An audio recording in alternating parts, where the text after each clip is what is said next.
또 신약에서는 이 출애굽 사건을 어떻게 다뤄가고 있는지 한번 마이크를 좀 부탁을 드리겠습니다. 예. 그 정강 목사님 말씀표에 나온 순서대로 저도 좀 말씀드리겠습니다. 그 첫 번째 바로가 이제 결국 마귀다라고 했을 때 고린도후서 4장 4절 고린도후서 4장 4절 보시면 바울이 이렇게 얘기해요. 그 중에 이 세상의 신이 믿지 아니하는 자들의 마음을 혼미케 하여 그리스도의 영광의 복음의 광채가 비치지 못하게 함이니. 그래서 이 복음을 아무리 전해도 복음을 받아들이지 못하는 사람들이 있어요. 특히 좌파들. 근데 그 사람들은 뭐냐? 이 세상의 신이 그 사람들의 마음을 혼미하게 해서 그렇게 되는 거다. 이 세상의 신이 누구겠습니까? 아까 손원배 교수님께서 말씀하신 바로 마귀죠, 마귀. 고린도전서 2장 12절. 고린도전서 2장 12절. 우리가 세상의 영을 받지 아니하였고 오직 하나님께로 온 영을 받았으니 이 세상에는 두 가지 종류의 사람이 있는 거예요. 하나님으로부터 온 성령을 받은 사람과 그렇지 않은 사람들은 모두 다 이 세상의 영을 받고 있어요. 이 세상의 영이 뭐겠어요?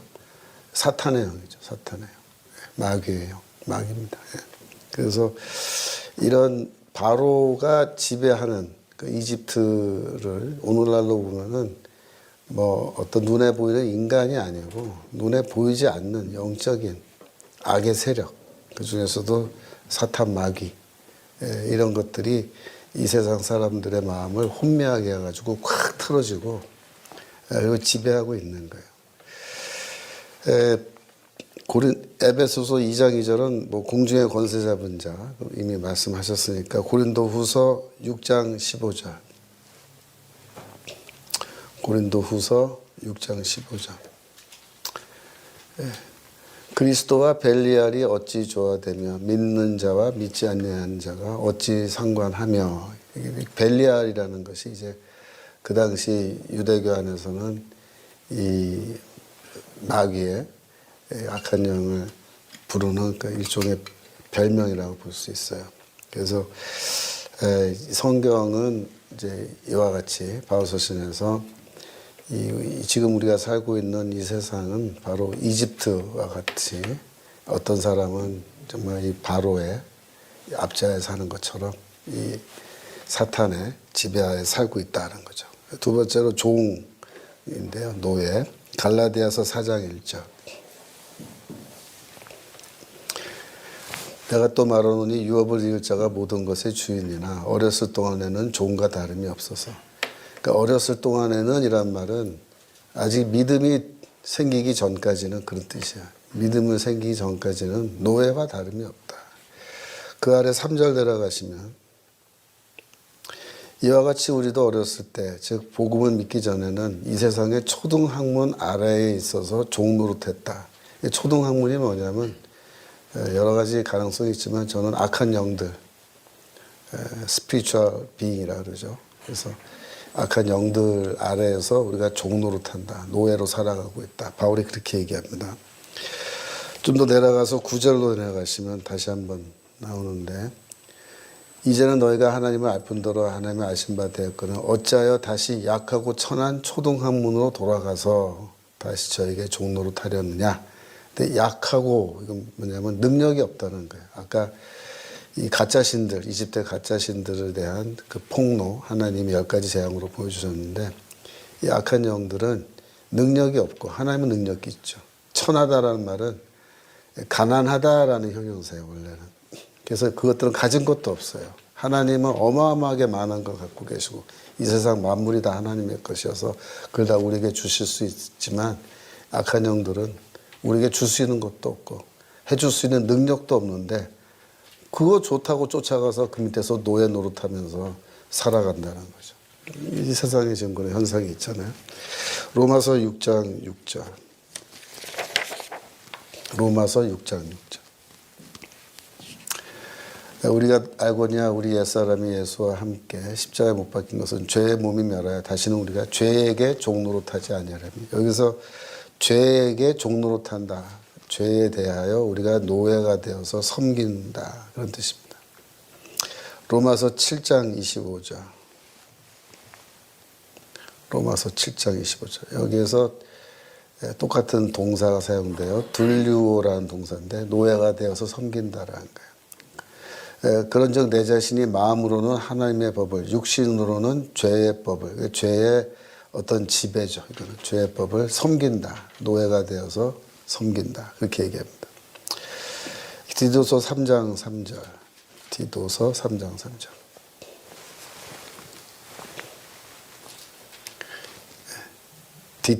뒷 3장 3절.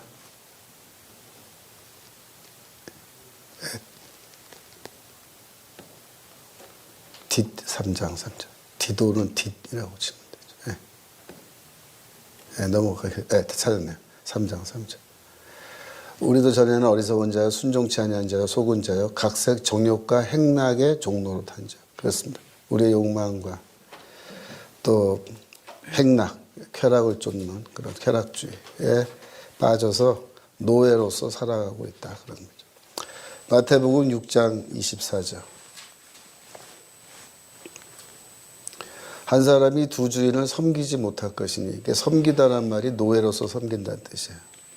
하나님을 섬기든지 아니면 재물을 섬기든지인데, 재물 섬기는 거, 재물의 노예가 되어서 살아가는 거죠. 재물을 지배하는 자가 되어야 되는데 재물의 노예가 되면 안 되겠죠. 요한복음 8장 33절.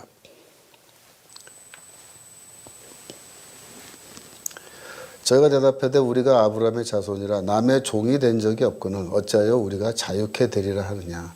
예수께서 대답하되 진실로 진실로 너희에게 이르노니 죄를 범하는 자마다 죄의 종이라.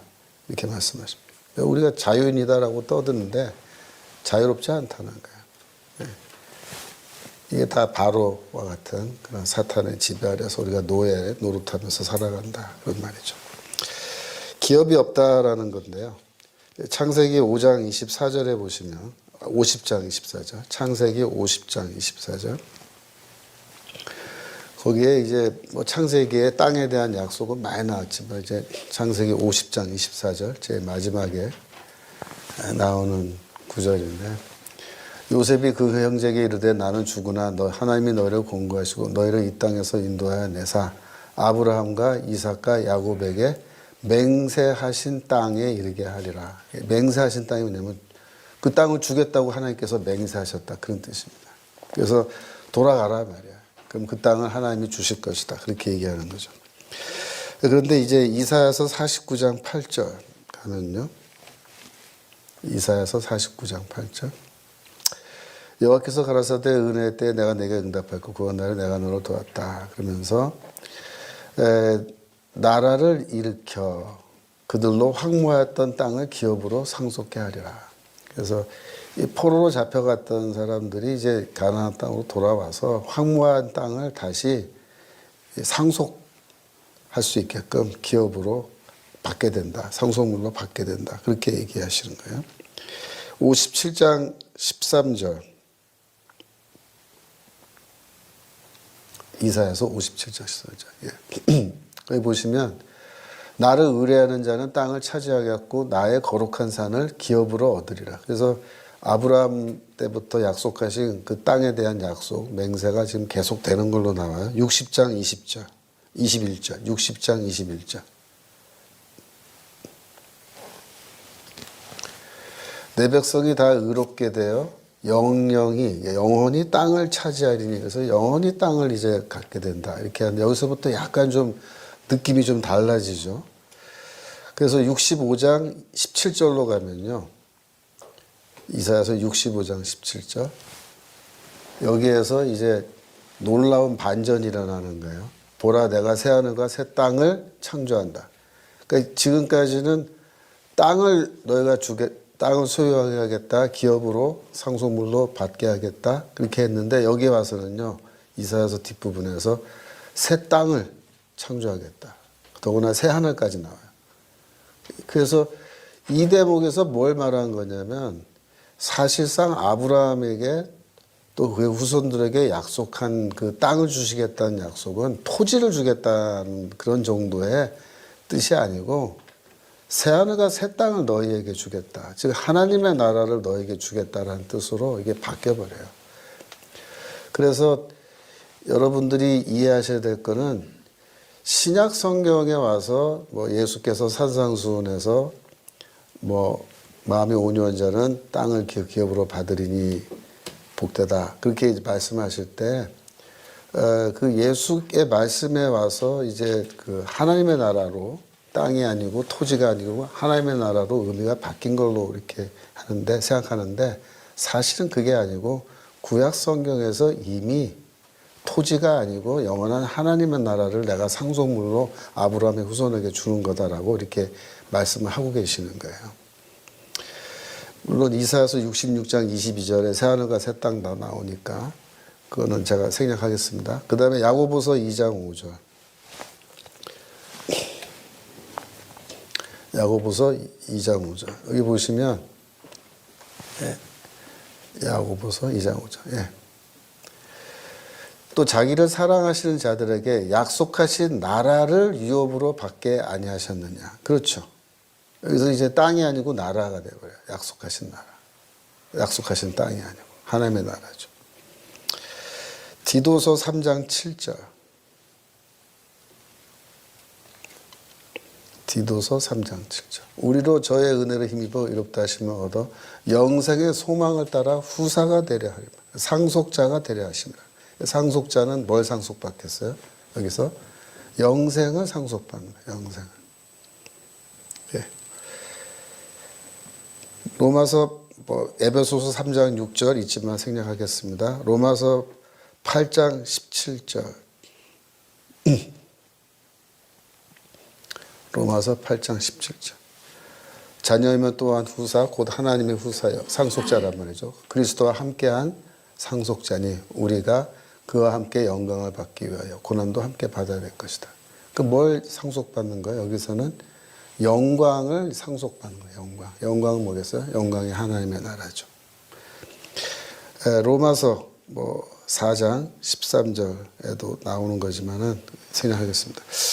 네 번째 모세 타이팔로지인데요. 모세가 이제 그리스도를 상징하는 거다라고 해서 이미 신명기 18장 15절과 18절에 있는 거는 변 교수님께서 다 말씀하셨으니까 특별히 신명기 18장 15절에서 너와 같은 선지자 하나를 일으키리니 너희는 보여주세요.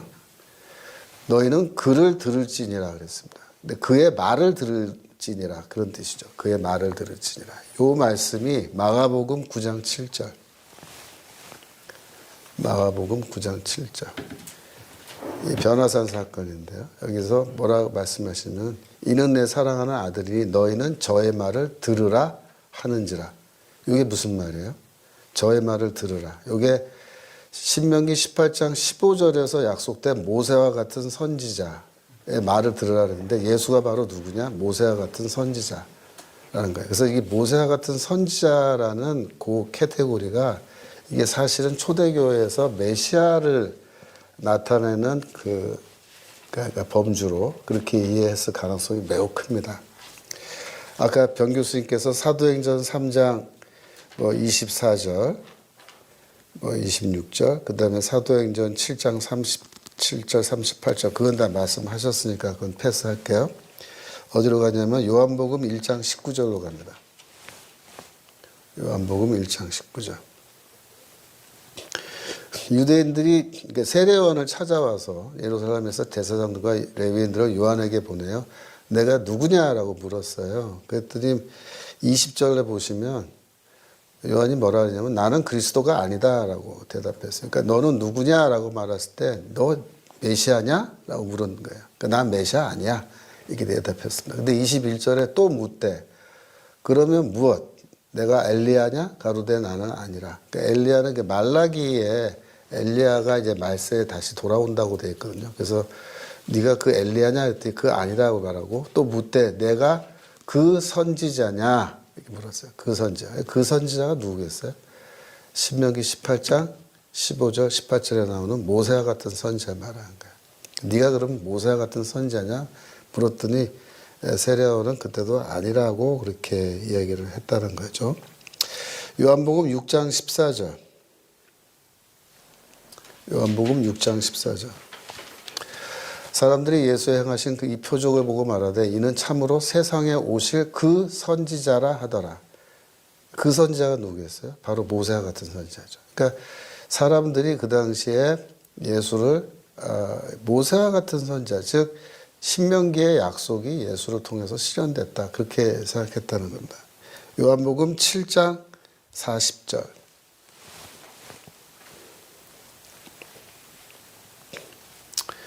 이 말씀을 들은 무리 중에 혹은 이가 참으로 그 선지자라 하며, 그죠?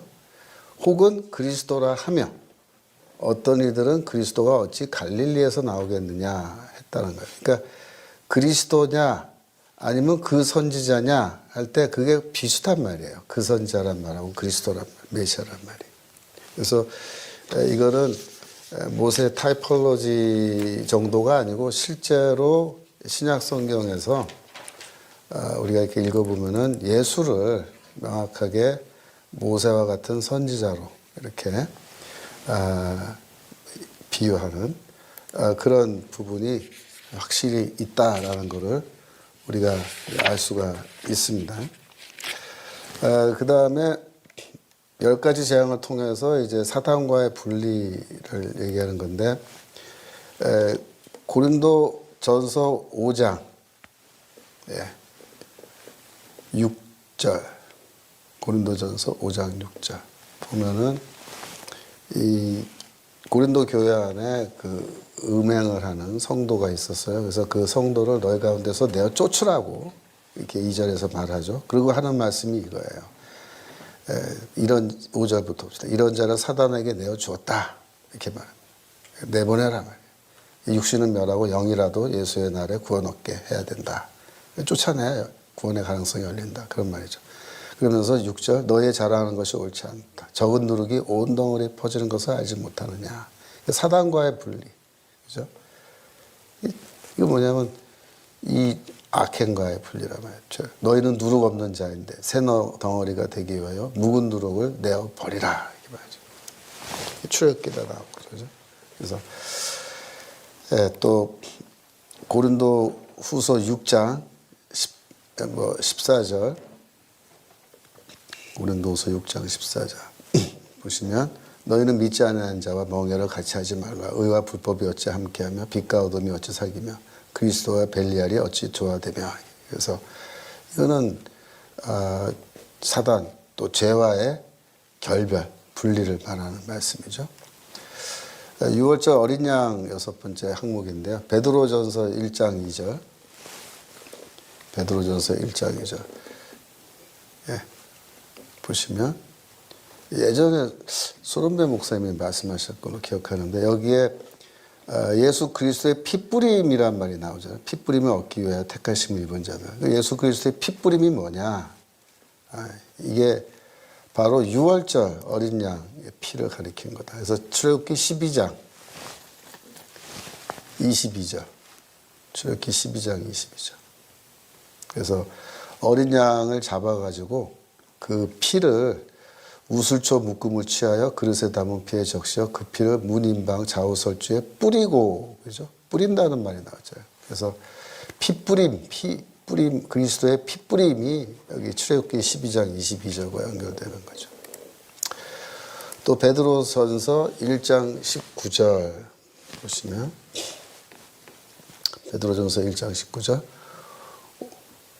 오직 흠없고 정없는 어린 양 같은 그리스도의 보배로운 피 이것 때문에 뭐예요? 죽음이 넘어간 거예요. 패스오버 6월절. 그죠?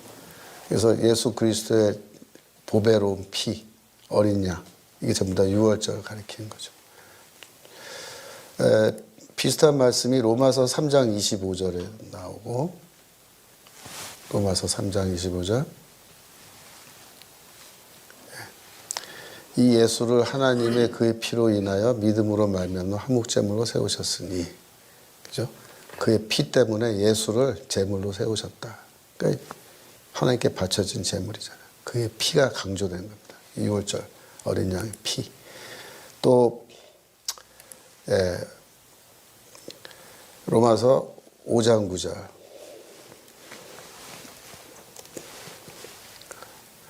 이제 우리가 그의 피를 인하여 이롭다함을 얻었은즉. 이게 뭐예요? 죽음이 지나간 거잖아요. 그의 피로 인하여. 패스오버 6월절. 그죠? 마지막 이제 불기둥 구름기둥인데요. 데살로니가전서 1장 5절 보시면 말씀과 성령의 공동 역사가 나옵니다. 이는 우리 복음이 말로만 너에게 이른 것이 아니라 오직 능력과 성령과 큰 확신으로 된 것이니. 그렇죠? 말씀과 성령이 공동으로 같이 역사한 겁니다. 6절에도 보면 너희는 성령의 기쁨으로 도를 받았는데요. 도는 뭐예요? 말씀을 받은 거죠. 에베소서 1장 13절.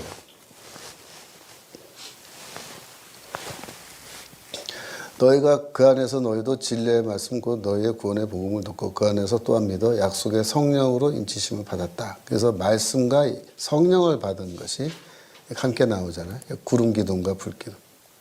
요한복음 4장 24절. 하나님의 영이시니 예배하는 자가 신령과 진정으로 예배한다. 이 신령은 성령이거든요. 성령과 진리로 예배하는 건데 진리는 뭐겠어요? 말씀이죠. 말씀. 영과 말씀이 공동 역사죠. 요한복음 6장 45절 보시면요. 여기가 좀 재미있는 대목인데 요한복음 6장 45절. 선지자의 글에 요건 이제 이사야서예요. 저희가 다 하나님의 가르침을 받으리라 기록되었은즉 그렇게 되어 있습니다. 아버지께 듣고 배운 사람마다 내게로 온다. 근데 이게 실제로 이제 그 이사야서 54장 13절인데 54장 13절 봅시다. 이사야서 54장 13절. 여기 보시면 내 모든 자녀는 여호와의 교훈을 받을 것이니 이렇게 되어 있잖아요. 근데 여기서 사용된 단어가 히브리어로 리부딤이라는 단어예요. 리부딤은 뭐 가르침을 받으라는 형용사도 되지만 명사로 보면 제자들이라는 말이에요. 제자들. 너의 자녀는 여호와의 제자들이 될 것이니 그런 말입니다. 이거 헬라어로 읽어도 똑같아요. 이게 디닥토이 테우 그래서 하나님의 디닥토이는 뭐냐면 디닥톡스의 복수형인데 가르침을 받은 혹은 명사로 쓰면 제자들이란 뜻이에요. 그래서 요한복음 6장 46절에 보면요. 그 다음 절이죠. 요한복음 6장 46절. 이는 아버지를 본 자가 있다는 것이 아니라 오직 하나님에게서 온 자만 아버지를 보았느니라. 그러니까 이 말씀이 무슨 말씀이냐면 아버지로부터 배운 사람만이 배운 자가 아버지의 뜻을 가르칠 수 있다. 그런 의미입니다. 즉 예수는 나는 아버지로부터 배웠다라는 그런 뜻이에요. 이게 어디 나오냐면 이사야서 50장 4절에 보시면 이사야서 50장 4절. 이게 주의 종의 노래인데 고난받는 주의 종의 노래. 주 여호와께서 학자의 혀를 내게 주사. 학자라고 번역되는데 이게 원래 제자들의 혀예요. 여기서도 리브딤이라는 단어가 쓰인 겁니다. 그래서 이 제자들의 혀를 내게 주셨고 그 다음에 나의 귀를 깨우치사 제자들 같이 알아듣게 하시도다 그렇게 되어 있거든요. 근데 이게 재밌는 표현인 게 뭐냐면 여호와의 종, 즉 이 메시아 하나님의 종은 하나님의 제자라는 거예요. 그래서 하나님이 그의 귀를 깨우쳐 주셔서 하나님의 말씀, 하나님의 지혜 이걸 다 알고 있는 하나님으로부터 배운 제자고, 근데 그 주의 종이 제자의 또 혀를 갖고 있어요. 귀만 갖고 있는 게 아니라. 귀는 제자의 특징이고 혀는 선생의 특징이거든요. 그래서 이 주의 종이 우리를 찾아와서 말씀으로 우리를 또 가르쳐서 곰핍한 자를 말로 어떻게 도와줄 줄을 알게 해주시고 그 말이 그 말이에요. 그래서 주의 종은 이 땅에 오셔서 가르치세요. 선생으로. 그래서 말씀으로 우리를 도와주시는 거예요. 요게 요에서 2장 23절 가시면 요에서 2장 23절 욥 2장 23절 시온의 자녀들아 너희는 너희 하나님 여호와를 기뻐하라 이렇게 말하면서 그가 너희를 위하여 비를 내리시되 이른 비를 너희에게 적당히 주시리 이렇게 돼 있잖아요. 이른 비를 너희에게 적당히 주신다. 그게 히브리어를 읽으면요. 이른 비가 함모레라는 단어인데 이 모레라는 말이요. 비라는 뜻도 있는데 선생이라는 뜻도 있어요. 그래서 이거를 선생으로 읽으면 그 선생이에요. 함모레는 정관사 붙어서. 그 선생을 너희에게 주시는데 적당하게라는 말은 히브리어로 리츠다카인데 스다카가 의거든요. 르가 붙었기 때문에 이제 여러 가지 해석이 되지만은 의를 위하여 이렇게 할 수 있어요. For righteousness로 해석할 수 있어요. 그러면 The teacher for righteousness 그렇게 해석되는 거예요. 그 의를 위한 그 선생을 너희에게 주신다. 그렇게 되는 거예요. 근데 이게 왜 중요하냐면요. 28절로 가면은 성령 주시는 게 나와요. 28절 좀 내려가 보세요. 그죠? 그 후에 내가 내 신을 만민에게 부어주시니. 그래서 이게 28절 이하 쭉 저기 32절까지가 사도행전 2장에 다 인용돼 있잖아요. 오순절 사건인데 베드로가 인용하잖아요. 근데 성령 주신다는 말씀 앞에 아까 23절 다시 가시면 23절 올라가시면 선생님을 주신다는 말이 나오는 거예요. 근데 선생은 뭘 가르쳐? 말씀. 그 말씀과 성령 주시는 거예요.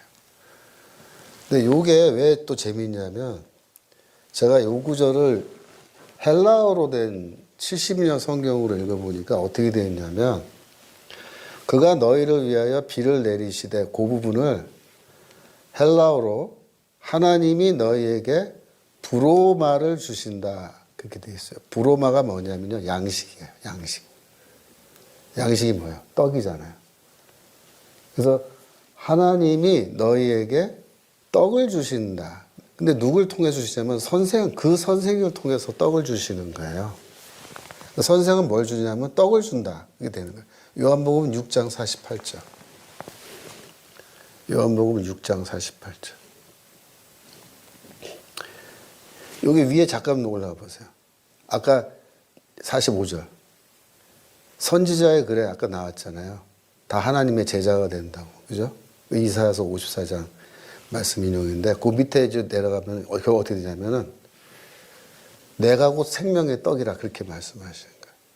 그래서 예수는 하나님이 보내시는 선생님이에요.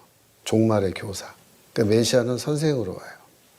근데 그 선생님이 오셔서 우리에게 뭘 주시냐면 아까 요에서 2장 23절 보면은 헬라어로 읽으면은 양식을 준다 그랬잖아요. 그가 와. 그 선생님.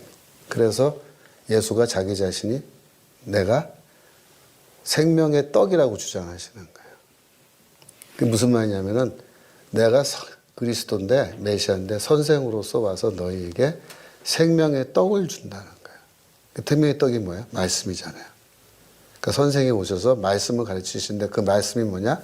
생명의 떡이라는 거예요. 생명의 떡. 이 말씀을 가리키는 건데 6장 63절 내려가 보세요. 이 생명의 말씀 떡에 대한 얘기가 계속 되는데 63절로 내려가시면 살리는 것은 영이니 이렇게 되어 있다. 육은 무익하니라. 내가 너에게 이런 말은 영이요 생명이요. 그래서 이 선생님이 그리스도가 이 말씀을 주시는데 이 말씀은 또 뭐냐면은 말씀이면서 동시에 뭐예요? 성령이에요. 성령. 영을 주신다. 내가 이런 말이 곧 영이다. 성령이다. 그래서 나는 너희에게 말씀을 주고 성령을 주시는데 그게 뭐냐면 예수 그리스도가 구름 기둥이고 예수 그리스도가 불 기둥이란 말이에요. 정광 목사님 표현을 따르자면. 예. 그래서 이 전 목사님의 애굽에 대한 말씀 그걸 우리가 놓고 좀 깊이 있게 더 성경으로 들여다보니까 굉장히 중요한 그런 결정적인 말씀들이 그 안에 많이 이게 담겨져 있는 걸로 우리가 발견할 수 있는 겁니다. 여기까지 하겠습니다. 감사합니다.